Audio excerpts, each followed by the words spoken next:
Apalah arti ibadahmu kepada Tuhan bila tiada rela sujud dan syukur? Apalah arti ibadahmu kepada Tuhan bila tiada hati tulus dan syukur? Ibadah sejati jadikanlah persembahan. Ibadah sejati kasihilah sesamamu. Ibadah sejati yang berkenan bagi Tuhan, jujur dan tulus, ibadah murni bagi Tuhan.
Ibadah sejati kasihilah sesamamu. Ibadah sejati yang berkenan bagi Tuhan, jujur dan tulus, ibadah murni bagi Tuhan.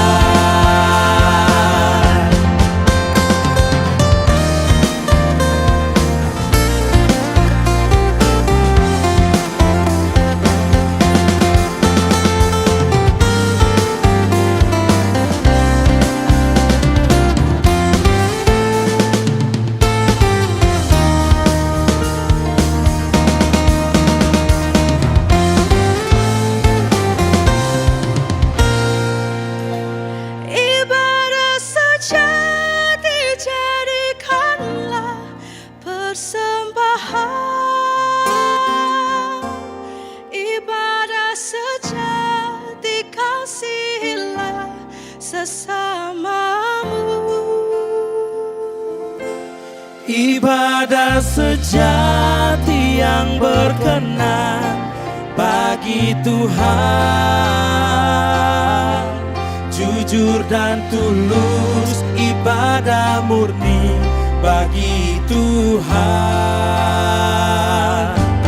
Ibadah sejati jadikanlah persembahan. Ibadah sejati kasihilah sesamamu. Ibadah sejati yang berkenan bagi Tuhan, jujur dan tulus, ibadah murni bagi Tuhan. Jujur dan tulus, ibadah murni bagi Tuhan. Jujur dan tulus, ibadah murni bagi Tuhan.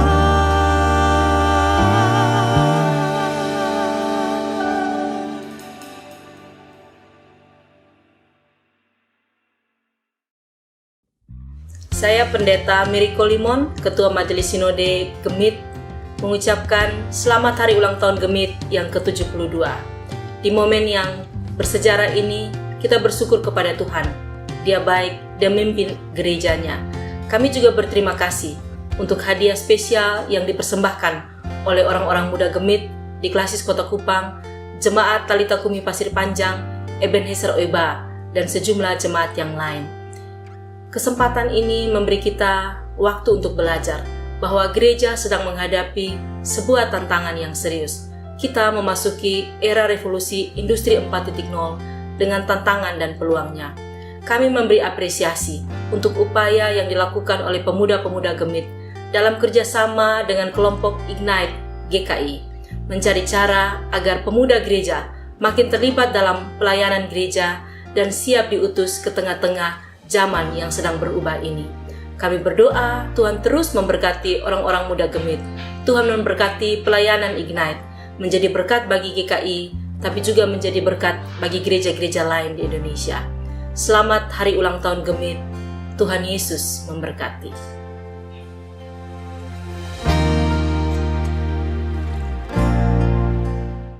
Selamat pagi Ibu Bapak dan saudara yang dikasihi Tuhan.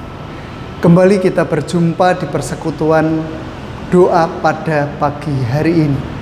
Sebelum kita kembali bersama-sama belajar memahami akan firman Tuhan, saya mengajak kita semua datang terlebih dahulu kepada Tuhan di dalam doa. Kita berdoa. Engkau Allah kami yang hidup, Allah yang penuh rahmat, Allah yang boleh kami kenal, kami sapa, kami sembah dalam nama Tuhan kami Yesus Kristus. Segala puji syukur, hormat, kemuliaan hanya bagi Engkau di tempat yang maha tinggi, yang mengaruniakan berbagai macam berkat di dalam kehidupan kami, yang tidak berhenti untuk menyertai sepanjang kehidupan kami. Kami bersyukur ya Allah kalau pagi hari ini Engkau bangunkan kami dengan kekuatan baru, dengan semangat baru untuk boleh memasuki hari baru pemberian Tuhan. Bahkan Kau masih memberikan kesempatan kepada kami untuk kami boleh bersama-sama belajar memahami akan firman Tuhan sebagian. Dan hamba-Mu yang penuh dengan kekurangan, biarlah Engkau sendiri yang memakai mulut bibir lidah hamba-Mu untuk boleh berkata-kata sesuai dengan kehendak Tuhan. Terima kasih Tuhan, menyerahkan waktu ini sepenuhnya dari awal hingga sampai akhir ke dalam tangan kuasa-Mu. Di dalam nama Tuhan kami Yesus Kristus kami berdoa. Amin.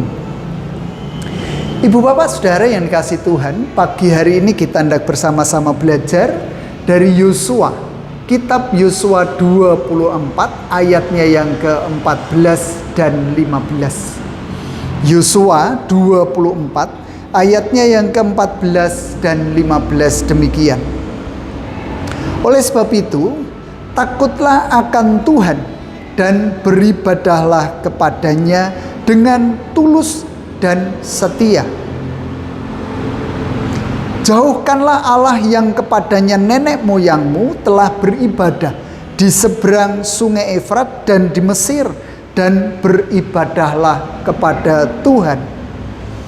Tetapi jika kamu anggap tidak baik untuk beribadah kepada Tuhan, pilihlah pada hari ini kepada siapa kamu akan beribadah. Allah yang kepadanya nenek moyangmu beribadah di seberang sungai Efrat, atau Allah orang Amori yang negerinya kamu diami ini? Tetapi aku dan seisi rumahku, kami akan beribadah kepada Tuhan. Sedemikian pembacaan saya, dan yang berbahagia tentu kita semua yang mau mendengar, memelihara firman Tuhan, bahkan melakukan dengan setia dalam kehidupan sehari-hari. Haleluya, amin. Ibu bapak saudara yang dikasihi Tuhan, selalu ada pilihan di dalam kehidupan kita. Bahkan bukan hanya sekarang, tetapi sejak Allah menciptakan langit bumi dengan segala isinya, pilihan-pilihan itu sudah ada. Misal, ketika Allah menempatkan manusia yang pertama di Taman Eden, yang tertulis dalam Kejadian 2 ayatnya yang ke-16 dan 17. Di sana kita akan menemukan bahwa Allah memberikan kebebasan kepada manusia untuk menentukan pilihannya. Lalu Tuhan Allah memberi perintah ini kepada manusia. Semua pohon dalam taman ini boleh kau makan buahnya dengan bebas. Tetapi pohon pengetahuan tentang yang baik dan yang jahat itu janganlah kau makan buahnya. Sebab pada hari engkau memakannya pastilah engkau mati. Kok pilihan Pak Rudi? Bukankah itu penegasan dari Allah? Iya. Tetapi coba perhatikan, ketika Allah mengatakan sebab pada hari engkau memakannya pastilah engkau mati. Itu artinya sebenarnya secara tidak langsung Tuhan Allah memberikan pilihan kepada manusia. Kalau engkau tidak memakannya, pastilah engkau akan hidup. Itulah pilihannya. Manusia diminta untuk menentukan sikap. Mau mati atau mau hidup. Bahkan kalau kita mengingat ulang ketika kita masih sekolah minggu dulu, bukankah kita juga diajar untuk menentukan pilihan kehidupan kita? Selamat opo ora selamat, terberkati apa tidak mendapatkan berkat sama sekali. Kalau ada lagu di dalam dunia, ada dua jalan, lebar dan sempit, mana kau pilih? Yang lebar api, jiwamu mati, tapi yang sempit Tuhan berkati. Pilihan kan? Arep milih tinggi dalan sing ngomba, ayo ndak apa-apa, boleh. Tetapi jiwamu akan mati. Tetapi bagaimana kalau kita memilih yang sempit itu? Tuhan pasti akan memberkati. Ibu bapak dan saudara yang dikasihi Tuhan, dalam kehidupan kita bersama tentu sejak kita sendiri sampai dengan kita mati ada banyak pilihan. Memilih mau menikah atau melajang, memilih punya anak atau tidak punya anak, memilih mendidiknya atau membiarkan menjadi berandalan, atau hidup sesukanya sendiri, memilih untuk makanan sehat atau memilih makanan tidak sehat, memilih kehidupan yang sehat ataukah tidak. Ada banyak pilihan dalam kehidupan kita. Dan kalau kita merenungkan apa yang tertulis dalam kitab Yosua 14 tadi, ayatnya Yosua 24 terlebih ayat yang ke-14 dan 15. Bukankah di sana juga ada pilihan?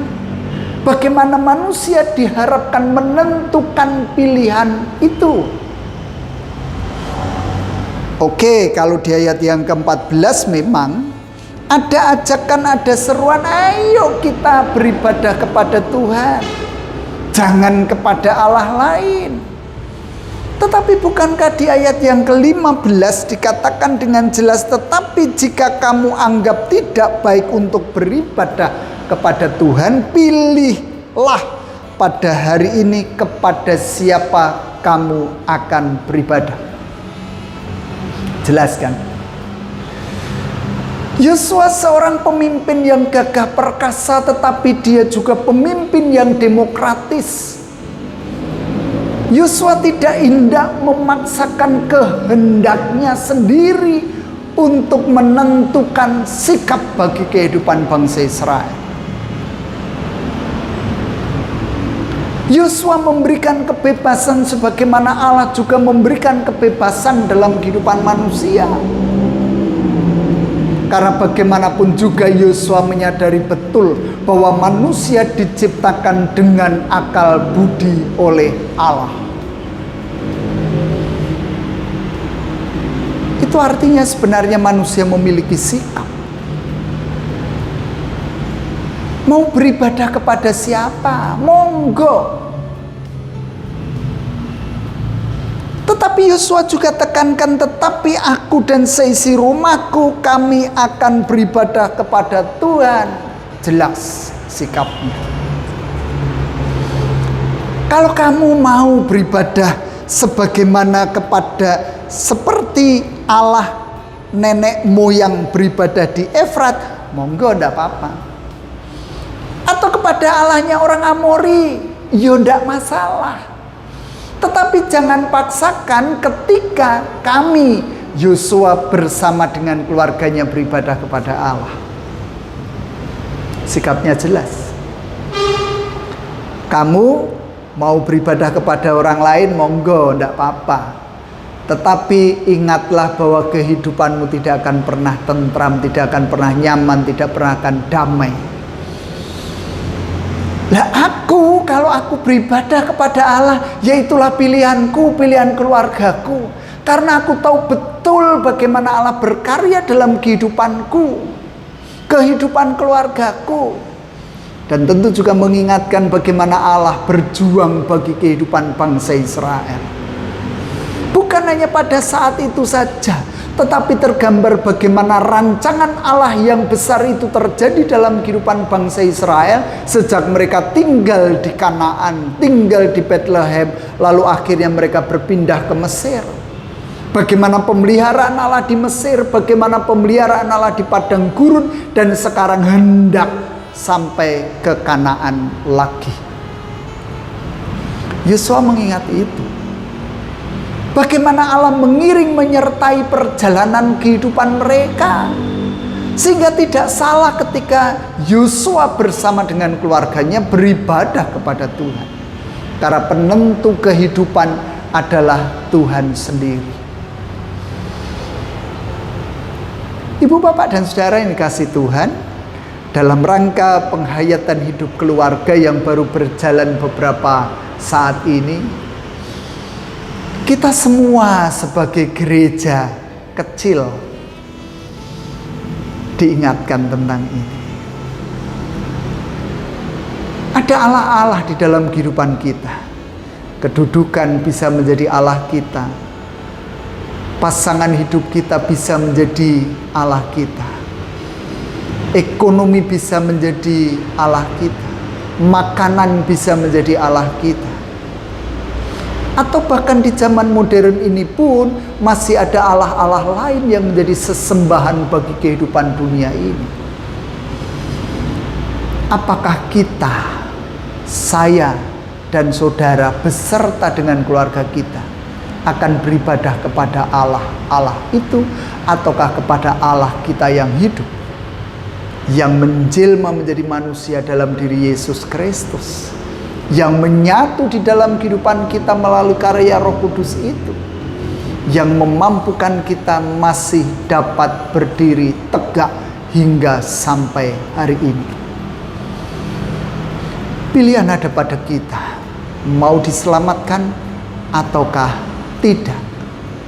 Tentukan sikap. Kalau Yosua mengatakan, tetapi jika kamu anggap tidak baik untuk beribadah kepada Tuhan, pilihlah pada hari ini. Tentukan pilihan kita mulai dari sekarang. Kehidupan kita memang berproses.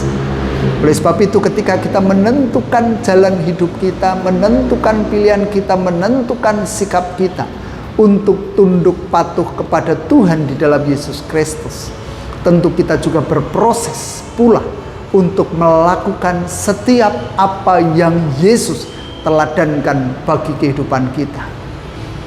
Tentu saja kembali saya ungkapkan melalui keluarga kita, dimulai dari keluarga kita masing-masing. Tuhan memberkati kita. Amin. Saat teduh untuk kita. Bersama-sama kita datang pada Tuhan di dalam doa kita berdoa.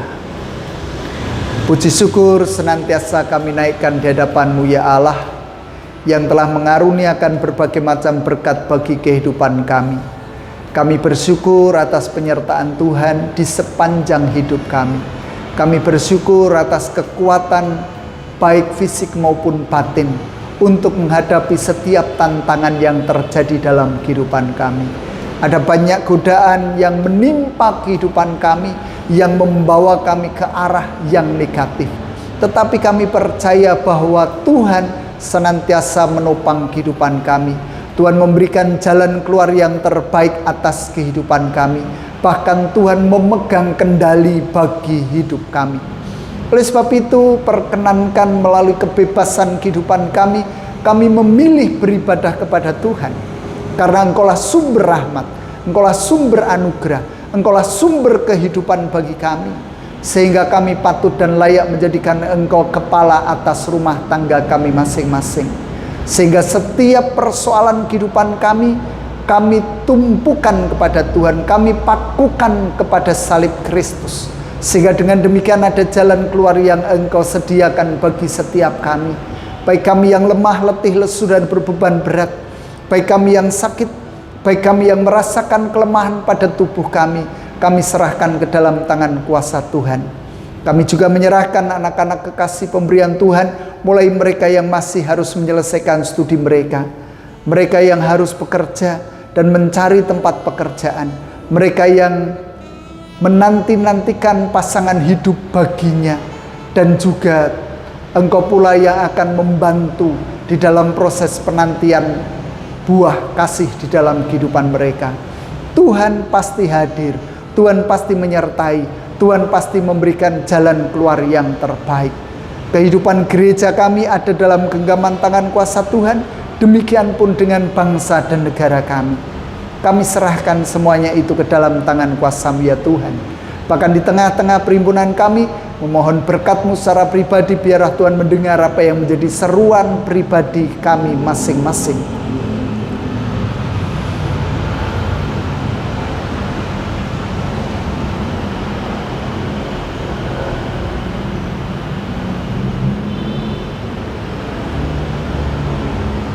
Saat ini kami hendak mengakhiri persekutuan doa ini. Biarlah Tuhan berkarya terus-menerus di sepanjang kehidupan kami, dan penyertaan-Mu boleh kami rasakan. Ampuni ya Tuhan setiap dosa, pelanggaran, kesalahan kami. Dan inilah syafaat-syafaat kami yang kami naikkan demi nama Putra-Mu yang tunggal, Tuhan kami Yesus Kristus. Amin. Demikian Ibu, Bapak, dan Saudara yang bisa kita lakukan bersama pada pagi hari ini. Dan biarlah kita boleh menghidupi keluarga kita dengan terus menyandarkan diri, beribadah kepada Tuhan. Karena melalui Dialah kehidupan kita boleh tetap ada hingga sampai hari ini. Tuhan memberkati kita semua. Amin.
menjadi begitu cemas. Kadang bertanya, Tuhan, Kau padahal Dia ada begitu dekat, siap selalu menuntun langkah kita. Mari terus berjalan ikuti langkahnya. Di waktu